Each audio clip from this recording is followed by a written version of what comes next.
Well, I asked for questions. You gave them to me. It's time for me to answer them.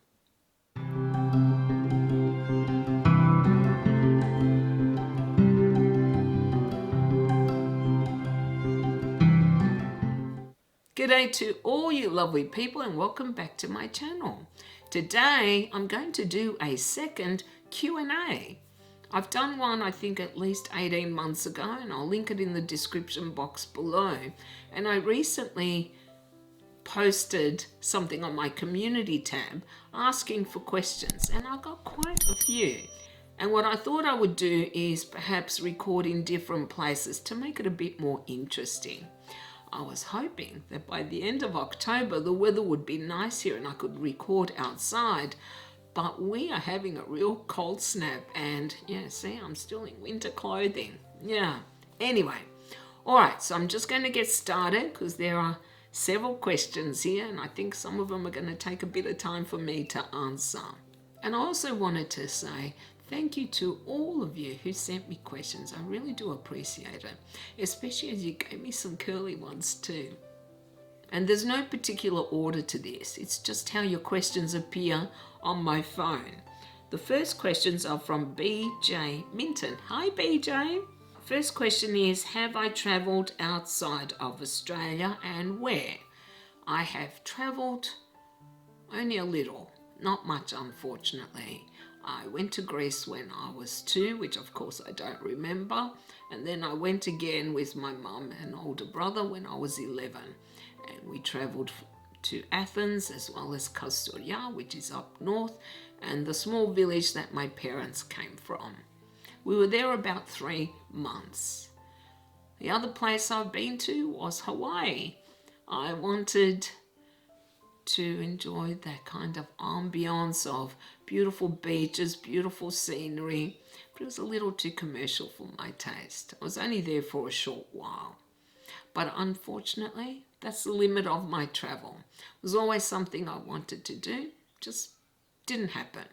The next question BJ asked was, who are my top 3 mystery authors? I had to think about this one. Well, my absolute favourite, and she has yet to be toppled, is Agatha Christie. I loved her books when I was young, and I didn't reread them for many, many years because I thought I know how these stories end. But I reread them a few years ago and loved them all over again and was just amazed at how skilled she was at her plots. I think she was a genius at plots and giving you the clues. Now some are a little bit hard to accept, but most of them you could see her planting all these clues at the end. Usually not during the books themselves. But yes, she is definitely my favourite and I want to reread her yet again. The second one at the moment, and this is probably recency bias, is Louise Penny.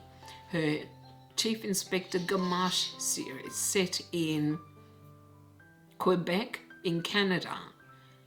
She has many of her stories taking place in this tiny little village, Three Pines, and I just loved the characters there. I love Gamache and all the other supporting characters.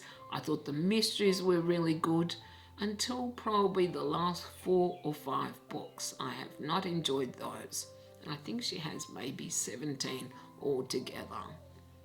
But at the moment, I would say she is my second favourite. Now the third, I've struggled to come up with an answer. I have read a few mysteries from different authors and no one has really grabbed me. Not really. So I don't know who my third favourite mystery author is. Clearly, I need to read more in this genre. I know that there are some oldies I'd like to try, like Sue Peters, I think, or is it Sue Grafton? I've tried people like Patricia Cornwall. I've tried the Peter Wimsey stories by Dorothy L. Sayers, definitely not a favourite. I have tried the Ngaio Marsh books. I like them a little bit better. I seem to be drawn more to older classic mystery thrillers. Maybe I could include something like Raymond Chandler, because I do like his books. But really, I don't have a third favourite, not yet. BJ also asked who are my favourite legal thriller authors. This one's a bit easier to answer, though I haven't really been reading legal thrillers for quite a long time now. So most of these are older authors that I discovered probably in the 80s or 90s onwards. But my all-time favourite is Scott Turow. He wrote Presumed Innocent, which was made into a film. That's how I discovered him, and I just love his books. I read all of them, I think, except perhaps the last two. What I love about him and the other authors is when they write their legal thrillers or courtroom dramas, they come across as very realistic. You can tell that they are lawyers who know the law, they know the practice of law, and that's what I enjoy. The cross-examination, for example, sounds true to life. It doesn't sound fake to me. And they don't emphasize the melodrama that some authors do. And I'm looking at John Grisham now because I can't stand John Grisham for that reason. His stories are not true to life. They are simply over the top, and I really hate them. Yeah, but Turow is the best, in my opinion. A great writer, very skilled writer, and I love that his books seem accurate, authentic. And my second favourite is Richard North Patterson. He is another lawyer who has written more courtroom dramas, and I loved his Christopher Paget series in particular, but I've also read many of his other books. I'm not so much interested when a legal thriller heads towards the political. It's more the courtroom dramas I enjoy. And the third one is Steve Martini. He has a main character, Paul Mandriani, I think his name is, who is a prosecutor. So we follow him over different cases throughout several books, and I really enjoy his stories as well. So they're my three favourites, but keep in mind they are older authors, not so much current ones. Okay, now this question's going to take me a little while to answer. BJ asked me to take you on a journey through all the genres of books that I have read in my life. I'm 61, mind you, and I have been reading since I was a child, like 5 or 6, so that's going to take a while to answer. And part of that question was, what sort of books did I read as a teenager, young adult, etc.? Okay. So I started off reading Golden Books, Little Golden Books. That was the first book I remember my mum buying me when I was very, very young. And when I was in primary school, so I would have been maybe 8 or something, I was reading the Brumby series, which most of you who aren't Australian may not know. Brumbies are wild horses. That's what we call them in Australia. And the series was written, I think, by Elise Mitchell. And I love them because I was horse mad. What a surprise, right? Now, they're really the only books I remember from primary school. But when I got to high school, I discovered Agatha Christie. I tried Judy Blume, didn't like her. I read Trixie Belden, I read Nancy Drew, I read Hitchcock, I read the Hardy Boys, and I discovered romance, and that was all she wrote. Yeah, I loved romance, and I read a ton of it, way too much of it. I discovered Georgette Heyer, who to this day is still one of my all-time favourites. She writes historical romances, but they are not like bodice rippers. They are more in the style of Jane Austen or the Bronte sisters. I also discovered Lucy Walker, an Australian author writing, I think, in the 50s and 60s, who had very tame romances taking place in the outback in Australia. I fell in love with her descriptions of the outback. And of course, I discovered Mills and Boons, which, 200 pages would take you a couple of hours, total fluff, but I enjoyed them. I also read things like some historical romances, not so much when I was a teen, maybe when I was a bit older, the Bodice Rippers, and I got turned off those very quickly, though I still kept reading my Mills and Boons. Those were fun. I also discovered Shakespeare in school, and I loved Shakespeare. I read things like To Kill a Mockingbird. That was a major influence on my life. I loved that book. But for most of my teens, I was reading mainly what the teachers had set for us, lots of romance on the side and that kind of thing. When I got a little bit older, when I was in my late teens, I joined a book club, the Doubleday Book Club, where they would send you a book each month, and I discovered a lot of different genres through that and through the libraries. So I tried things like John le Carré, I don't know how to pronounce it, I've always heard it as John le Carré. I tried him, I tried Raymond Chandler, I tried a lot of contemporary fiction, some that people would call women's fiction like Maeve Binchy, Jean Plaidy, Victoria Holt, Philippa Gregory, Daphne du Maurier, Ian Forster, I think it's Forster. Yeah, there was a lot of variety of genres because I didn't know what I liked other than romance at that point. So I tried whatever sounded interesting to me. I tried legal thrillers. I discovered Thomas Harris when he brought out Red Dragon, and I loved that, and I still love his books. Hannibal Lecter is the character he created. I discovered Stephen King. No, actually, Stephen King I was introduced to as a teen by my cousin. And whilst I liked Salem's Lot, that was my first book, it was only when he brought out The Stand, which I read in the early 80s, that made me fall in love with him. So I read a lot of Stephen King. Fantasy, though, was not a genre I was interested in, or science fiction. I loved science fiction films, but not books. And I also didn't read a lot of classics then, because I am a big movie buff, and I had seen so many classic books made into films, and I find it extremely difficult to read the book after I've seen the film. So I kept away from a lot of classics in my 20s, thinking one day I'll read them, perhaps when the memory of the films have faded. Yeah.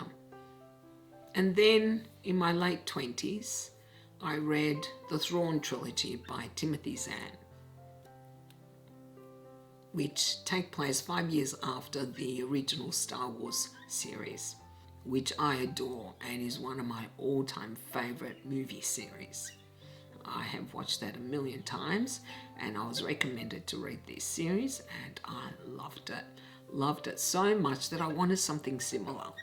So somebody recommended David Eddings, and that was all she wrote. I think for the next 25 years, I predominantly read fantasy. A little bit of sci-fi here and there, such as Orson Scott Card's Endgame series, P.S. Anthony, but not all that many. It was mainly fantasy I was exploring, and of course there was a huge amount of it. But it was mainly what was available at the bookshops or in the libraries, so it was limited. I didn't get to find so many authors that I'm able to explore now. And for that 25 year period, I did read a few other things. I read a few classics, but not many. I was still reading Stephen King and rereading him. And I was reading my legal thrillers and whatever struck my fancy. But it was mainly fantasy that I was reading, so no surprise I overdosed and I couldn't bear to read any, and it kind of stopped me reading for about 10 years. I still read King, but hardly anything else. I did read The Hunger Games, that's right, during that period, but I was just not into fantasy at that point. And it was only when I started my channel, and at the beginning I wasn't a book channel, I was a plant channel. So I was in the plant community, but a lot of people kept asking about my books because they could see them in my videos. And that rekindled my love for reading, and the Wheel of Time show was coming out and I thought, I have to reread them. And I did, and I haven't stopped reading since. But I've really mixed up what I'm reading now because I'm worried about getting burnt out on one particular genre. So I mix it up. And now I try to read a classic each month. I try to read a science fiction each month. Lots of fantasy. Some mysteries here and there. And whatever strikes my fancy. And I find this mix much more appealing. I don't get bored. If I get tired of fantasy, I'll pick up something else like a classic or a mystery. If I get bored with that, I can go back to fantasy or try science fiction. And I think I have the perfect balance at the moment. Well, that's what it feels like because I am really enjoying my reading. So a very long answer, I know, but you wanted me to cover a very long period. Yeah, like I said, I'm 61 and I've been reading for, God, what is it? 55, 56 years? Yeah, it's a long time. Okay, next question. And again, this is from BJ. Do you still knit? Please show us some of your beautiful sweaters. Oh, thank you, BJ. Yes, I knit usually very regularly, always when it's cooler, sometimes when it's warm, but I find it hard to knit when it's really hot and you're sweaty. And generally I can knit 4, 5, 6, 7 pieces a year, but not this year. No. Unfortunately, I just wasn't in the mood to knit. It happens sometimes. I have so many jumpers and cardigans that I now knit a lot for other people as well. It's just that this year, not so much. But I will give you a few shots of some of my jumpers. And I should point out that except for 2 jumpers that appear in some of my videos, all the others are mine that I've knitted because I've been knitting a very, very long time and I love knitting. It's a very relaxing hobby. But yeah, I'll give you some screenshots now of some of the jumpers that I've knitted over the years.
The next question is from Sarah Cox. If you could have a coffee chat with any author, alive or dead, who would it be and what would you ask them? Yeah, I think I'd be really starstruck actually. I can feel a bit intimidated at talking to a favourite author in particular, and really it would have to be a favourite author. Alive or dead is hard because there's just 1,000,001 authors that I'd love to talk to. So I'm going to pick two who are still alive. Stephen Erickson, no surprise since I just finished Malazan, and Stephen King. Two of my favourites. Yeah, I would find it really hard to ask some questions, but some of the things I might ask are what their writing process is. Do they plan everything in advance or does it develop as they write? I might ask them, how do they react when somebody, a reader, misinterprets something that they wrote? Do they ignore the negative reviews or does it weigh on them? Do they find sometimes that some criticisms they take on board and incorporate in future books, or do they ignore it all? Do they appreciate just how much they have touched people's lives? Those of us who love their books, who have learned something from their books, or who have reevaluated certain aspects of their lives by reading their books, by considering certain topics or points that they've raised. Do they appreciate how beloved they are by many readers out there? It must be very satisfying to feel that, to know that people love something you've created.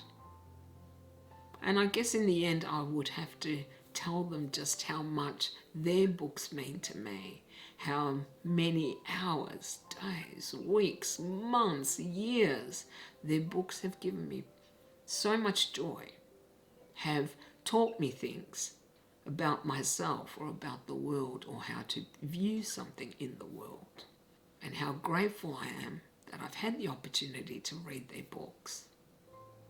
But that is assuming that I could get over being starstruck, because I really think I would struggle to have a conversation with one of my favourite authors. But thank you for the question. The next question is from Brady Ahok. Sorry if I mispronounced that. If you could delete a book or series from your mind and reread it again for the first time, what would you choose to read? This is a really hard question. My initial reaction would be to say Malazan, but I'm so looking forward to rereading the series, knowing what's happened and seeing if I can piece it together, that I don't know if I want to reread it right now, wipe it and start again. Perhaps the Dark Tower series, because I love that series so much and I love how it ended in particular, and I can remember my reaction when it ended. Perhaps the Wheel of Time series, because that one gave me so much joy as well over the years. So I'd say it'd be a toss-up between those two, but maybe not Malazan. Maybe not. Perhaps after I reread Malazan, I might think, yes, now I'd like to pretend I never read it and start again, but not right now. Yeah, but I just finished the series, so perhaps that's not surprising. So those two. No surprise, it's always going to be your all-time favourites, I think, don't you? Yeah. Great question, though. From Kelly Shaw. Hi, Kelly. What's my favourite book in each genre that I have read? Oh, wow. This is another difficult one. I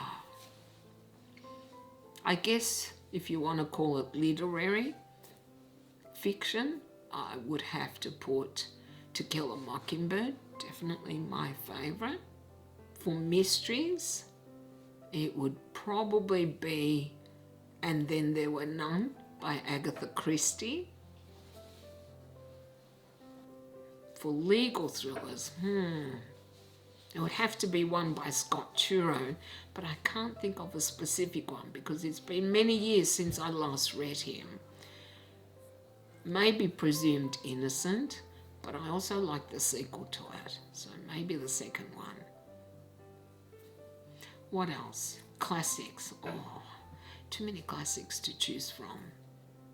For classics, I'd have to choose Frankenstein for something older, or Macbeth by Shakespeare. For romance, Georgette Heyer. Yeah, no doubts. Any of hers, but I am very partial to These Old Shades and The Grand Sophie, just to name two. They're historical romances though. Contemporary romances, I haven't read any of those for a long time, but I always liked, what's her name? Judith Krantz. I do like her. Or I liked her anyway, back in the 80s, 90s. What other genres? Thrillers.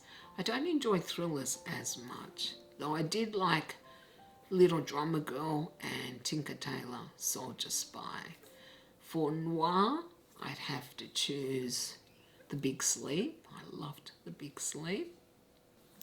Science fiction,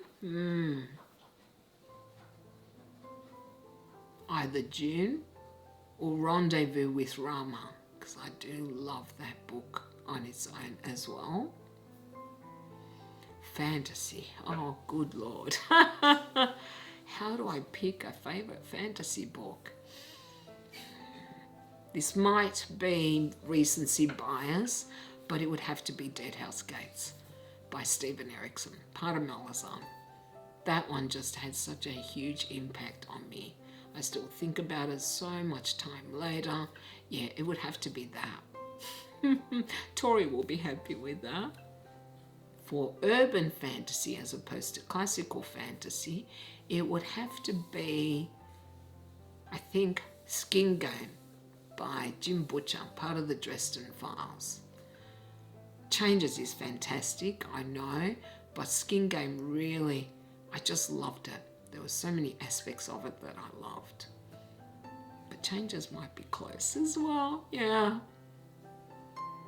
What else? What haven't I read? I don't really like YA. I've tried a few. I don't really have a lot to choose from, so it would have to be the Hunger Games trilogy because I can't think of which book in particular I liked. Probably the first. Romantasy, I don't think I've read any. So I'm not going to pick something. From children's books, Narnia. The Lion, the Witch and the Wardrobe. I adore that book, but I think Alice in Wonderland is also an equal favourite.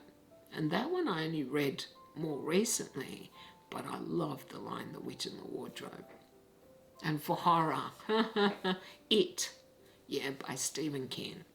It and The Stand, though The Stand is really not so much horror in my opinion. So I guess maybe I should cover dystopian or 1984. Yeah, 1984 and The Stand. I love those two books. I have a lot of favourites, and I think I've covered most, if not all, the genres. And if I haven't, remind me in the comments and I'll see if I can answer there. But thanks for the question, though it was a tough one. MBX3648. He asked me whether I had moved to a bigger house to accommodate my ever-growing library and one which would suit my mobility needs better. and he was wondering if I'm still considering that. And the answer is yes, I am definitely moving. I am hoping to move probably in autumn next year, which is between March and end of May. I don't want to move in winter. I hate moving in the cold. I have put it off because of several factors, but one was clear. She was such a nightmare that I couldn't see how I could show the house and keep it clean with this crazy puppy. She's my 2-year-old German Shepherd, and she's still a mad puppy. Within 12 months, and I can't wait. The sooner I leave, the happier I will be, because I am struggling with my library and I need a new bookcase and I have nowhere to put it. I need one for hardcovers. This one behind me is actually 3, right? You probably can't see the 3rd. And when I got it made, I never anticipated it would get filled, because back then hardcovers were really expensive, but they're much more accessible today. And I also buy a few second-hand ones, and yeah, I have had to move a lot of books from this one. I moved everything that wasn't fantasy or sci-fi, and I have nowhere to put them, so I need to get another bookcase. I could perhaps replace one of my bookcases that I've got already, but as I am intending to move, I may get something custom built. It may not fit the space, so I'm waiting. At the moment, they're just shoved here, there, and everywhere. Yeah, I have books everywhere except the kitchen and bathrooms. Yeah, every single room is, chock-a-block with books. But I'm not really moving because of the books, though that is a factor. It's more because I'm having a few difficulties because I am in the wheelchair scooter. I need just bigger rooms so that I can access some things that I can't access here. Yeah. And MBX's second question is, which fantasy book or author would I recommend to someone who is new to the genre but who has in the past read and enjoyed Arthurian romance during their studies? Well, hello, Marga. I didn't realise that was your name. Now, my first reaction was that because I'm not a fan of the Arthurian legends, and because I haven't read, or I didn't think I'd read much in this area, I didn't have any recommendations. And then I remembered Mists of Avalon by Marion Zimmer Bradley. This is a take on the Arthurian legend, but it is from the viewpoint of Morgane, from the females in this legend. And I love that book. I think Bernard Cromwell has written a series based loosely on the Arthur legends. I don't know.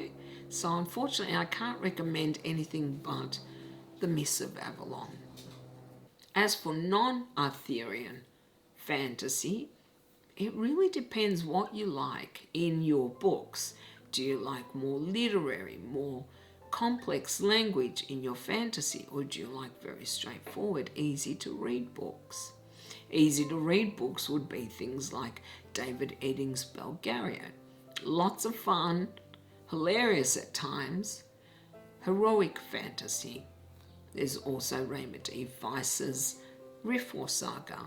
Bit more complex, better written in my opinion, and a fascinating world. As for more modern fantasy, I suggest you try trilogies. Start small. Don't start with a 14, 10 book, 12 book series. Start with shorter series. Yeah, and just see which one appeals to you. But unfortunately, I haven't read enough based on Arthur to really be able to recommend them. After I started editing the video, I realized this is far too long, so I'm splitting it into 2. And this is the end of part 1. The rest of your questions I answer in part 2, which should come out next week. So now, of course, I'd love to hear what you thought of my answers. Do you want me to clarify anything? You know I always want to hear from you, and you can let me know down in the comments. Thank you all so very much for watching. I really do appreciate it. If you like this video, then you know what to do, right? You can like, comment, and subscribe if you haven't already. I hope you all have a beautiful day, and I'll see you next time. Bye.